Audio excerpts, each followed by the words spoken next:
എൻ്റെ പേര് ജോർജ് കുര്യൻ.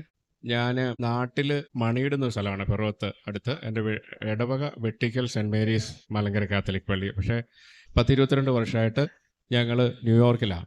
ന്യൂയോർക്കിലെ യോങ്കേഴ്സ് മലങ്കര കാത്തലിക് ചർച്ചിലാണ് ഞങ്ങൾ പോകുന്നത്. ഞങ്ങൾ ഫാമിലിയായിട്ട് അവിടെയാണ്. 2 മക്കളാണുള്ളത്. ഭാര്യ ഒരു നേഴ്സാണ്, ഞാനൊരു കമ്പ്യൂട്ടർ എഞ്ചിനീയറാണ്. എൻ്റെ മൂത്ത മകൻ, അവനെ പറ്റിയുള്ളൊരു സാക്ഷി. അവനിപ്പോൾ 21 വയസ്സായി. രണ്ടാമത്തോളം മകളാണ്. അവൻ നല്ലൊരു കൊച്ചായിരുന്നു. എല്ലാ ഞായറാഴ്ചയും പള്ളിയിൽ പോവും. അതുപോലെ കുർബാനയ്ക്ക് ആൾക്കാരെ ശുശ്രൂഷ ചെയ്യും. അങ്ങനെയെല്ലാം ചെയ്ത് വന്നിരുന്ന ഒരു കൊച്ചായിരുന്നു. പക്ഷേ അവനൊരു 2018 5 കൊല്ലം മുമ്പ് മെയ്യിൽ തന്നെ, ഇതുപോലൊരു മെയ് മാസത്തിൽ അവൻ പെട്ടെന്ന് 11ാം ക്ലാസ്സിൽ പഠിക്കുകയാണ്. പെട്ടെന്ന് അവന് ചേഞ്ച് വരികയാണ്. കൂട്ടുകാരുടെ ഒപ്പം ഇങ്ങനെ പാർട്ടിക്ക് പോകണു, ലഹരി വസ്തുക്കൾ ഉപയോഗിക്കണു, പറഞ്ഞാൽ കേൾക്കില്ല, സ്കൂളിൽ പോകാൻ പറ്റണില്ല, ലേറ്റായിട്ട് വരുന്നു, വണ്ടി എടുത്ത് ചുമ്മാ ഇറങ്ങി നടക്കും. ഒത്തിരി പ്രശ്നങ്ങൾ. ഇപ്പം ഞങ്ങൾ ആദ്യം ശരിക്കും പരിഭ്രമിച്ചു പോയി, എന്ത് ചെയ്യുമെന്ന് അറിയില്ല. കാരണം നമുക്കിങ്ങനെ ഒരു സിറ്റുവേഷൻ അല്ലെങ്കിൽ ഇങ്ങനെ ഫേസ് ചെയ്യണമെന്നൊരു ധാരണയില്ല. പല കൗൺസിലേഴ്സിനെയൊക്കെ കൊണ്ടുപോയി. പക്ഷേ അതുകൊണ്ടൊന്നും വലിയ കാര്യം ഉണ്ടായില്ല. ഇവൻ ആ പഴയ സ്വഭാവം തന്നെ തുടരുവാണ്. പിന്നെ ഞങ്ങളുടെ വികാരി അച്ഛനെ വിളിച്ചു, ഞങ്ങളുടെ ലിജു അച്ഛൻ.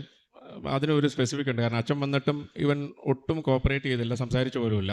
അച്ഛൻ വളരെ ബുദ്ധിമുട്ടോടെ തിരിച്ചു പോകണം. പലപ്പോഴും അച്ഛൻ ശ്രമിച്ചു. പക്ഷേ അവസാനം നമുക്ക് കഥയിൽ വരുമ്പോൾ ഈ അച്ഛൻ തന്നെ അവനെ കൺവേർഷന് വേണ്ടിയിട്ട് ഉപയോഗിക്കുന്നുണ്ട്. അങ്ങനെ 12ാം ക്ലാസ്സും തട്ടിമുട്ടിപ്പോയി. പലപ്പോഴും ലേറ്റായിട്ടാണ് സ്കൂളിൽ പോകുന്നത്. പിന്നെ അവർ എക്സ്ക്യൂസൊക്കെ മേടിച്ച് ജസ്റ്റ് അങ്ങ് പാസ്സായി കഴിഞ്ഞിട്ട് പുള്ളി കോളേജിൽ ചേർന്ന് ഞങ്ങളോട് സംസാരിക്കാത്തതുകൊണ്ടും ഞങ്ങൾ ഒട്ടും ഇഷ്ടമല്ലാത്തതുകൊണ്ടും അവൻ പറഞ്ഞ് അവൻ അകലെ പോകണമെന്ന് പറഞ്ഞ് ഫ്ലോറിഡയിൽ കോളേജിൽ പോയി. ഫ്ലോറിഡ കോളേജിൽ ചേർന്നു. 6 മാസം വലിയ കുഴപ്പമില്ലാതെയൊക്കെ പോയി. ഒരുമാതിരി സ്കോറൊക്കെ ഉണ്ടായിരുന്നു. അടുത്ത സെമസ്റ്റർ ആയപ്പോൾ പുള്ളി പല കോഴ്സസും ഡ്രോപ്പ് ചെയ്തു. പിന്നെ 2019 കോവിഡ് വന്നു, ജനുവരി ഫെബ്രുവരി സമയത്ത്. അന്നേരം കോളേജ് ഓൺലൈനായി. അപ്പോൾ പുള്ളി വീട്ടിലേക്ക് വന്നു. അതോടുകൂടി പുള്ളി കോളേജ് മൊത്തം ഡ്രോപ്പ് ചെയ്തു. എല്ലാം കോളേജിൽ നിന്ന് ഡ്രോപ്പ് ചെയ്തു. വീട്ടിൽ ഇരിപ്പായി. അപ്പോഴത്തേക്ക് ഞങ്ങളും ശരിക്കും പേടിച്ചു. കാരണം പിന്നെ ഈ കൂട്ടുകെട്ടെല്ലാം ഉണ്ട്, ഈ പുറത്തു പോക്കുണ്ട്.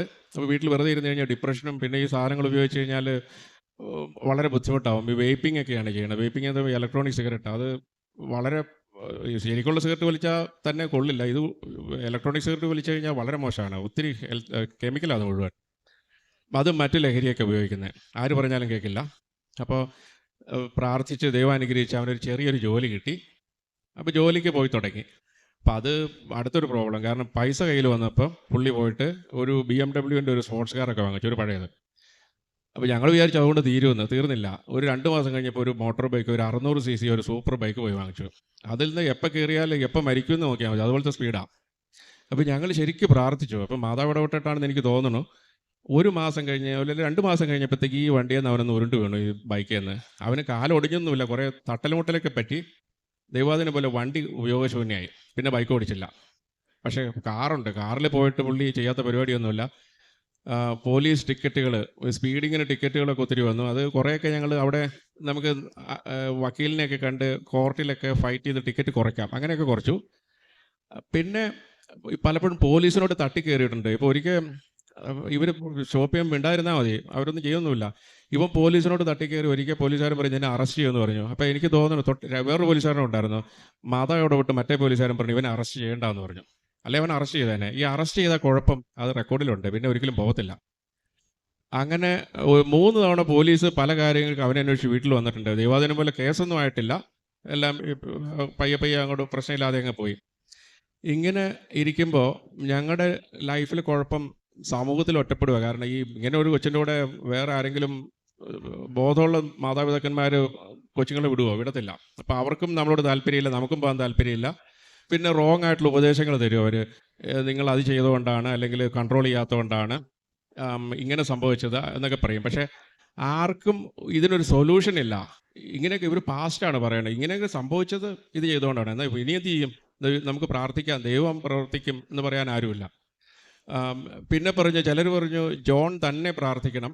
ജോൺ എന്നാണ് പേര്. ജോൺ തന്നെ പ്രാർത്ഥിക്കണം, നമ്മൾ പ്രാർത്ഥിച്ചിട്ട് കാര്യമില്ല. അപ്പോൾ ഞാൻ ഈ സെയിൻറ്റ് അഗസ്റ്റിൻ്റെ കഥയൊക്കെ ഓർക്കും. സെയിൻറ്റ് അഗസ്റ്റിൻ എന്നാ പ്രാർത്ഥിച്ചിട്ടാണ്? മോനിക്കാമ്മ പ്രാർത്ഥിച്ചിട്ടില്ല സെയിൻറ്റ് അഗസ്റ്റിൻ കൺവേർട്ടായത്. അപ്പോൾ നമുക്ക് അങ്ങനെ ഒരു പ്രത്യാശയൊക്കെ ഉണ്ട്. അപ്പം ഞങ്ങൾ കുറേയൊക്കെ സോഷ്യൽ ആക്ടിവിറ്റിയൊക്കെ കുറച്ചു. അങ്ങനെ പോവുകയാണ്. അത് 4 വർഷത്തോളം തുടർന്നു. പിന്നെ വരണത് 2022 ജൂലൈ അതുകൊണ്ടാണ് പിന്നെ ഒരു ചേഞ്ച് വരണേ. 2022 ജൂലൈയിൽ ഇപ്പം അങ്ങനെ ഇരിക്കുമ്പോൾ എൻ്റെ അമ്മയ്ക്ക് സുഖമില്ലാതിരിക്കുമായിരുന്നു. അപ്പം അമ്മ ഇപ്പം മരിച്ചുപോയി. 99 വയസ്സുണ്ട്. അപ്പോൾ അന്നേരം ഈ ഇടയ്ക്ക് അമ്മേനെ കാണാനായിട്ടൊരു 6 മീൻസ് ഒരാഴ്ചത്തേക്കൊക്കെ ഞാൻ 6 മാസത്തിലൊരിക്കൽ വരും. അത് ഒരാഴ്ച ആവണത് ഇവനെ കൺട്രോൾ ചെയ്യാൻ വൈഫിന് പറ്റത്തില്ല. അപ്പം അതുകൊണ്ടാണ് ഒരാഴ്ച ആവണത്. വീട്ടിൽ പറയാനൊരു ലീവില്ല എന്ന് പറയും. പക്ഷേ കാര്യം അതൊന്നുമല്ല, ലീവൊന്നും ഇല്ലാത്തതല്ല, ഇതുള്ളതുകൊണ്ട് കുറച്ചേ നിൽക്കുകയുള്ളൂ, 4-5 ദിവസം നിന്നിട്ട് പോകും. അപ്പോൾ ഇങ്ങനെ വന്നപ്പോൾ എൻ്റെ ഒരു ആൻറ്റി അവിടെയുണ്ട്. ആൻറ്റി പറഞ്ഞു, മോനെ അച്ഛനെ കാണണം എന്ന് പറഞ്ഞു. അപ്പോൾ ഞാൻ ഏതച്ഛനാണെന്നൊന്നും ചോദിച്ചില്ല. ഞാൻ കണ്ടേക്ക് ആൻറ്റി എന്ന് പറഞ്ഞു. ഞാനിവിടെ വന്നിട്ട് എനിക്ക് പരിചയമുള്ള ധോണി ധ്യാനകേന്ദ്രത്തിലൊരു മാർട്ടിൻ അച്ഛനുണ്ട്. അച്ഛനെ പോയി കണ്ടു. അച്ഛന് ഞാൻ ഈ മാസം തോറും ഗ്രിഗോറിയൻ മാസമൊക്കെ ചൊല്ലിക്കാറുണ്ട്. അച്ഛനൊക്കെ ഉണ്ട്. അച്ഛനൊരു കോൺഗ്രിഗേഷനിലുള്ളതാണ്. അപ്പോൾ അച്ഛനെയൊക്കെ കണ്ടിട്ട് തിരിച്ചു പോയി. അപ്പോഴും എനിക്ക് കൃപാസനത്തിലേക്ക് വരാൻ താല്പര്യമൊന്നുമില്ല. എന്നിട്ട് തിരിച്ചു വന്നപ്പോൾ ആൻറ്റി ചോദിച്ചു, മോനെ അച്ഛനെ കണ്ടോ? അപ്പോൾ അച്ഛനെ കണ്ടു. അപ്പോൾ അച്ഛൻ ഉപ്പ് തന്നോ എന്ന് ചോദിച്ചു. ഉപ്പോ? അപ്പോഴേ ചോദിച്ചു, ആൻറ്റി ഏതച്ഛൻ്റെ കാര്യം പറയണേ? അപ്പോഴാണ് പറഞ്ഞ് കൃപാസനം മോനെ യൂട്യൂബിലൊക്കെ ഉണ്ടല്ലോ എന്ന് പറഞ്ഞു. അപ്പോൾ അന്ന് അങ്ങനെയാണ് അടുത്ത തവണ പോകാമെന്ന് പറഞ്ഞു.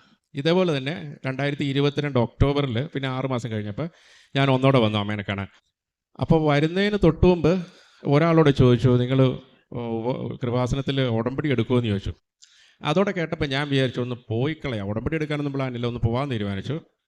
നേരെ ഇവിടെ വന്നു. നാട്ടിൽ വന്നപ്പോൾ എൻ്റെ ഒരു സുഹൃത്ത് ഉണ്ട്. അപ്പോൾ അവനോട് ചോദിച്ചു, എടാ ഈ കൃപാസനം എന്ന് പറഞ്ഞ സംഭവം എന്താണ്? എനിക്കിത് അറിയുകയൊക്കെ ചെയ്യാം, എന്നാലും അതെങ്ങനെയുണ്ടെന്ന് ചോദിച്ചു. നേരത്തെ കേട്ടിട്ടൊക്കെ ഉണ്ട്. അപ്പോൾ അവൻ പറഞ്ഞു, എടാ നീ പോകണം, ഞാൻ ഉടമ്പടി എടുത്ത് നിൽക്കുമെന്ന് പറഞ്ഞു. അവനൊരു യാക്കോബായ സഹോദരനാണ്, കത്തോലിക്കനായ എന്നെക്കാളും വിശ്വാസം അവനുണ്ട്. അവൻ പറഞ്ഞു, എടാ എനിക്ക് ഉടമ്പടി എടുത്തിട്ട് എനിക്ക് ഒത്തിരി അനുഗ്രഹമുണ്ട്.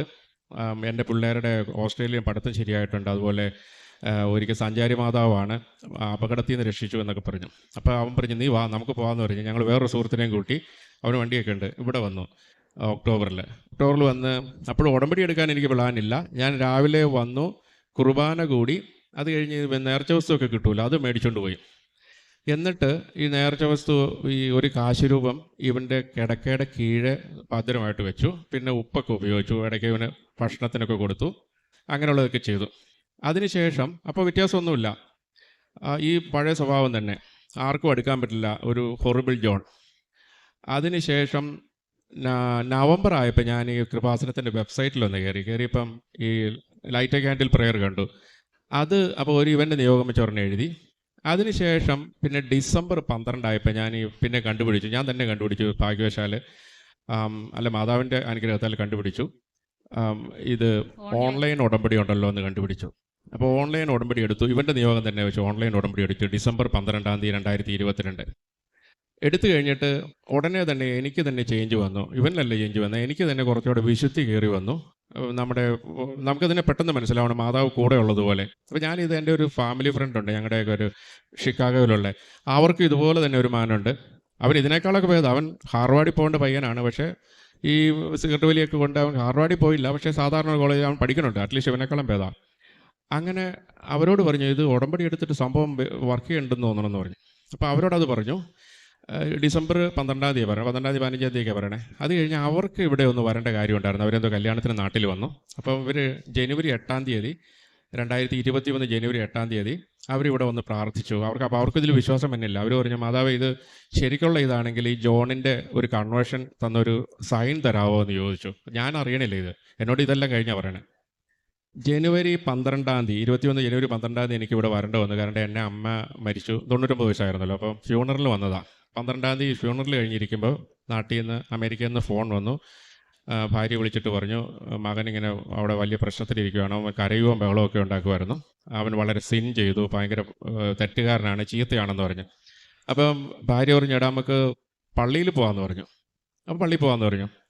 ഞാനാണെങ്കിൽ അവിടെ ഇംഗ്ലീഷ് പള്ളി അന്വേഷിക്കും, കാരണം ഇവന് മലയാളികളും ഇന്ത്യക്കാരൊന്നും ഇഷ്ടമല്ല. അപ്പോൾ ഇംഗ്ലീഷുകാരാണെങ്കിൽ കുഴപ്പമില്ലോ എന്ന് വിചാരിക്കും. പക്ഷേ ഭാര്യ ചെയ്തത് ഈ പഴയ ലിജുവച്ചൻ്റെ അടുത്ത് തന്നെ, ഇവൻ റിജക്റ്റ് ചെയ്ത ലിജുവച്ചൻ്റെ അടുത്ത് തന്നെ കൊണ്ട് അച്ഛനെ വിളിച്ചപ്പോൾ അച്ഛൻ പറഞ്ഞു, നമുക്ക് കുർബാനയുണ്ട്, ഞാൻ ഇച്ചിരി ഡിലേ ചെയ്യിക്കാൻ വരാൻ പറഞ്ഞു. ഒരു ഇടദിവസമായിരുന്നു.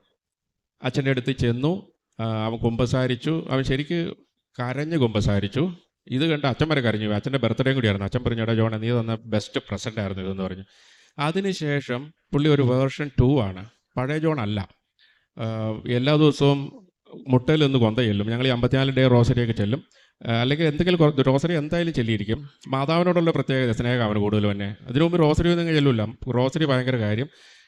പള്ളിയിൽ പോവും, പഴയ ആൾത്താര ശുശ്രൂഷ തുടങ്ങി. ഈ ദുഃഖവെള്ളിയാഴ്ചയ്ക്ക് ഞങ്ങളുടെ മലങ്കര ശുശ്രൂഷ 6 മണിക്കൂറാണ്. ഈ 6 മണിക്കൂറും പുള്ളി ആൾത്താര ശുശ്രൂഷ ചെയ്യും. ഒരു കംപ്ലൈൻറ്റും ഇല്ല. പള്ളിയിൽ നേരത്തെ പോകും. പിന്നെ ഇളയ മോള് ഇച്ചിരി മടിക്കുക, അപ്പോൾ അവൾക്ക് വിശ്വാസമില്ലെന്ന് ഇപ്പോൾ അവൻ ഞങ്ങളോട് കംപ്ലൈൻറ്റ് ചെയ്യണേ. അപ്പോൾ അത് അത്രയ്ക്ക് ചേഞ്ച്. ഇപ്പോൾ 5 മാസമായിട്ട് യാതൊരു കുഴപ്പമില്ല. ഏറ്റവും തമാശ, കഴിഞ്ഞ ആഴ്ച ഞാൻ നോക്കുമ്പോൾ അവൻ സൺഡേ സ്കൂൾ പഠിപ്പിക്കുക. കാരണം ടീച്ചർ വന്നില്ല. അപ്പോൾ സിസ്റ്റർ അവനെ പിടിച്ച് സൺഡേ സ്കൂൾ ഏൽപ്പിച്ചു. അവന് പഠിപ്പിച്ചിട്ട് അറിഞ്ഞിട്ടൊന്നുമല്ല, പക്ഷേ എന്നാലും ആ കൃപ കണ്ടിട്ട് കൊടുത്തതാണ്. അപ്പോൾ ഇത്രയും ഒരു ചേഞ്ച് വന്നു. അത് 5 വർഷമായിട്ട് ഞങ്ങൾക്ക് ചെയ്യാൻ പറ്റാത്തൊരു ചേഞ്ച് 1 മാസം കൊണ്ട് മാതാവ് വരുത്തി. അത് ഞാൻ ഈ ജൂലൈ തൊട്ട് എന്നെ മാതാവ് ശ്രമിക്കുന്നതാണ്. എൻ്റെ മടി കൊണ്ടും എൻ്റെ വിശ്വാസക്കുറവും കൊണ്ടാണ് ഡിലേ ആയത് എന്ന് ഞാൻ വിശ്വസിക്കുന്നു. വീണ്ടും ഇവൻ്റെ കൺവേർഷൻ കഴിഞ്ഞപ്പോൾ ഞങ്ങളുടെ പള്ളിയിൽ തന്നെ ഒത്തിരി പേർക്ക് വളരെ അത്ഭുതം. അപ്പോൾ ഞാൻ എല്ലാവരോടും പറഞ്ഞു, ഇത് കൃപാസന മാതാവാണ്, എൻ്റെ യാതൊരു മെറിറ്റും ഇല്ല, ഞാൻ 5 വർഷം നോക്കിയിട്ട് എനിക്ക് ചെയ്യാൻ പറ്റാത്തതാണ് എന്ന് പറഞ്ഞു. അപ്പോൾ അതുപോലെ ഒരു 3 പേര് ഉടമ്പടി എടുത്തു. പിന്നെ എനിക്ക് പറ്റാവുന്ന രീതിയിലുള്ള പ്രേക്ഷിത പ്രവർത്തനം ഈ ഓൺലൈൻ ഉടമ്പടി ആയതുകൊണ്ട് എനിക്ക് പത്രമൊന്നുമില്ല, പക്ഷേ പറയാം. പിന്നെ അവരെ കൊണ്ട് ഉടമ്പടി എടുപ്പിക്കാം, അവരെ ഹെൽപ്പ് ചെയ്യാം, അതെല്ലാം ചെയ്യും. പിന്നെ മറ്റ് കാരുണ്യ പ്രവൃത്തികൾ എല്ലാം നമുക്ക് ചെയ്യാം. പിന്നെ മറ്റേ പ്രാർത്ഥനകൾ ചെല്ലാം, അതെല്ലാം ചെല്ലും. പിന്നെ അതുകൂടാതെ റീസെൻ്റ്ലി അവൻ ഇപ്പോൾ ഒരു കോഴ്സിന് ചേർന്നു. കാരണം പഠിത്തമെല്ലാം നിർത്തിയിട്ടേക്കാണ്. അവന് പൈലറ്റ് ആവാനുള്ള കോഴ്സിന് ചേർന്നു. അവനിപ്പോൾ പൈലറ്റ് ആവണമെന്ന് എനിക്ക് നിർബന്ധമില്ല. അവനൊരു അച്ഛനായി കണ്ടാലും മതി. ട്രഡീഷണൽ ലാറ്റിൻ മാസൊക്കെ ചെല്ലുന്ന ഒരു അച്ഛനാവുക എനിക്ക് സന്തോഷം. പിന്നെ ദൈവത്തിൻ്റെ ഇഷ്ടം പോലെ. കാരണം അച്ഛനാവണമെന്ന് വിചാരിച്ചാൽ ജോൺ എന്ന് പേരിട്ട്, ജോൺ പോൾ രണ്ടാമൻ മാർപ്പാപ്പയുടെ പേരൊക്കെ ഇട്ടതാണ്. അപ്പം ഇത്രയും അനുഗ്രഹം ചെയ്തു തന്ന മാതാവിനും ഈശോയ്ക്കും 1000 നന്ദി. ഈ സാക്ഷ്യം പറയാനാണ് ഇവിടെ വന്നത്. ഇത് പറയാനായിട്ട് ഞാനിവിടെ വന്നത്. ഇത് ലീവിന് വന്നതല്ല, സാക്ഷ്യം പറയാൻ വേണ്ടി മാത്രമായിട്ട് വന്നതാണ്. ഇന്നലെ വന്നു, ഉടമ്പടി എടുത്തു. ഇന്ന് തിരിച്ചു പോകണം. ഇത് ഞാൻ ഒറിജിനൽ മറ്റേ ഉടമ്പടി എടുത്തു. പരിശുദ്ധ അമ്മയാകുന്ന വാഗ്ദാന പേടകത്തെ സ്വീകരിച്ച് സമാഗമ കൂടാരമായി മാറിയ നിന്റെ ജീവിതത്തിന്മേല് ദൈവത്തിൻ്റെ കൃപ പകൽ മേഘത്തണലായും രാത്രി അഗ്നിസ്തംഭമായും നിലകൊള്ളും. അതാണ് തിരുവചനം നമ്മോട് പറയുക. ഇവിടെ തൻ്റെ മകൻ ജോൺ എന്ന മകൻ്റെ സാക്ഷ്യമാണ് ഈ പിതാവ് പറയുന്നത്. എങ്ങനെയായിരുന്നു ആ മകൻ ചെറുപ്പത്തിൽ, പിന്നീട് അവൻ പെട്ടെന്ന് എങ്ങനെ മാറി. 5 വർഷമായിട്ട് ഈ മാതാപിതാക്കൾക്ക് ചെയ്യാൻ പറ്റാതിരുന്ന കാര്യം, എല്ലാത്തരം ലഹരികൾക്കും അടിമയായ മകൻ, ധാർമ്മികമായി ഒത്തിരിയേറെ തകർന്ന രീതിയിൽ ജീവിച്ചിരുന്ന മകൻ, ആരെയും അനുസരിക്കാൻ കൂട്ടാക്കാതിരുന്ന മകൻ, ആ മകൻ എങ്ങനെ ഇന്ന്, എന്നാൽ അതിനു മുമ്പ് അവൻ അൾത്താര ശുശ്രൂഷയായിരുന്നു. ഞായറാഴ്ചകളിലും മറ്റ് ദിവസങ്ങളിലുമൊക്കെ വിശുദ്ധ കുർബാനയിൽ പങ്കെടുത്തിരുന്ന കുട്ടിയായിരുന്നു. എന്നാൽ പിന്നീട് പെട്ടെന്നാണ് അവനിൽ ആ മാറ്റം വന്നത്. അത് ഇവർക്കൊന്നും കൺട്രോൾ ചെയ്യാൻ പറ്റാത്ത ഒരവസ്ഥയിലാണ് ഈ പിതാവ് ഇവിടെ കൃപാസനത്തെക്കുറിച്ച് കേൾക്കുന്നു. എന്നാൽ ആദ്യമൊക്കെ അതിനധികം പ്രാധാന്യം കൊടുത്തില്ല. പിന്നീട് എല്ലാവരും ഒറ്റപ്പെടുത്തുന്ന സാഹചര്യം വരുമ്പോൾ സമൂഹത്തിൽ ഒറ്റപ്പെടുകയാണ്. ഈ മകൻ്റെ കൂടെ വിടുവാനായിട്ട് മറ്റ് മാതാപിതാക്കൾ തങ്ങളുടെ മക്കളെ അനുവദിക്കില്ല. ഇവരും അതുകൊണ്ട് മറ്റുള്ളവരോട് ഇവർക്കുള്ള ബന്ധങ്ങളും കുറയുന്നു. അങ്ങനെ ആകെ ഒരു വല്ലാത്ത അവസ്ഥയിലൂടെ കടന്നു പോകുന്നു. അപ്പോഴാണ് പലരും പറയുകയാണ്, അങ്ങോട്ട് കൃപാസനത്തിൽ നീ പോകണം, ഉടമ്പടി എടുക്കണമെന്നൊക്കെ. അങ്ങനെയാണ് ആദ്യം light A candle prayer request, പിന്നീട് ഓൺലൈൻ ഉടമ്പടി, അതിനുശേഷം ഇന്നാണ് വന്ന് തീർത്ഥാടന ഉടമ്പടി എടുക്കുക. അപ്പോഴാ ഓൺലൈൻ ഉടമ്പടി എടുത്തതിന് ശേഷം പിന്നീട് മകനിൽ വരുന്ന പ്രകടമായ മാറ്റം, ആ മകൻ പശ്ചാത്തപിക്കുന്നു എന്നാണ്. അന്ന് ഈ പിതാവ് അവിടെ ഇല്ല. ഈ മകൻ തൻ്റെ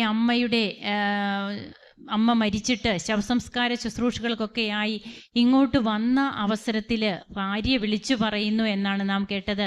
അവനാകെ കരച്ചിലാണ്, അവനാകെ വിഷമമാണ് എന്ന്. അങ്ങനെ ഒരു വിശുദ്ധ കുമ്പസാരം ആ മകൻ ചെയ്യുന്നു. അവൻ പാപിയാണ് എന്ന് ഏറ്റു പറയുന്നു.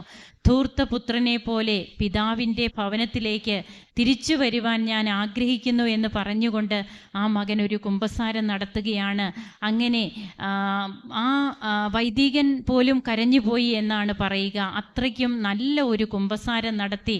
ഇന്ന് താൻ എങ്ങനെയുള്ള ഒരു കുട്ടിയായിരുന്നോ ആ ഒരു അവസ്ഥയിൽ ഇന്ന് ആ മകൻ വീണ്ടും അൾത്താര ശുശ്രൂഷയായിരിക്കുന്നു. അതെല്ലാം നാം കേട്ടു. ഹോളി വീക്കിൽ 6 മണിക്കൂറത്തെ ശുശ്രൂഷ മലങ്കര കുർബാനയിലുണ്ട്. അപ്പോൾ അതിനൊക്കെ ആ മകൻ എങ്ങനെയാണ് പങ്കുകൊണ്ടത് എന്നെല്ലാം ഈ പിതാവ് പറഞ്ഞ് നാം കേട്ടു. ഇതുകൊണ്ടാണ് എങ്ങനെയാണ് പരിശുദ്ധ അമ്മയാകുന്ന വാഗ്ദാന പേടകത്തെ സ്വീകരിക്കുന്ന ഓരോ കുടുംബവും കർത്താവിനോട് അടുത്തിരിക്കുക. നിന്റെ ആയുഷ്കാലത്തൊരിക്കലും ആർക്കും തോൽപ്പിക്കാനാവാത്ത വിധം ഞാൻ നിന്റെ കൂടെ ഉണ്ടായിരിക്കുമെന്നാണ് ജോഷുവയുടെ പുസ്തകത്തിൽ ദൈവം പറയുക. അതുതന്നെയാണ് ഇന്ന് ഈ സാക്ഷ്യത്തിലൂടെയും നമുക്ക് കേൾക്കുവാൻ കഴിഞ്ഞത്. ഇന്നാണ് ഇവിടെ വന്ന് തീർത്ഥാടന ഉടമ്പടി എടുത്തത്. ഇന്ന് ഇവിടെ വന്ന് സാക്ഷ്യം പറയുവാൻ വേണ്ടി മാത്രം ടിക്കറ്റ് എടുത്ത് വന്നതാണ്. സ്വന്തം വീട്ടിലും പോകുന്നില്ല, അല്ലേ? ഇല്ല, വീട്ടിലേക്ക് പോകുന്നില്ല. അപ്പോൾ അത് ആരും വീട്ടിലേക്ക് പോലും പോകുന്നില്ല. സാക്ഷ്യം പറഞ്ഞ് ഈ മകൻ തിരിച്ചു പോവുകയാണ്. നമുക്ക് കരങ്ങളടിച്ച് യേശുവിനും അമ്മയ്ക്കും നന്ദി പറയാം, ദൈവത്തെ മഹത്വപ്പെടുത്താം. യേശുവേ നന്ദി, യേശുവേ സ്തുതി, യേശുവേ ആരാധന.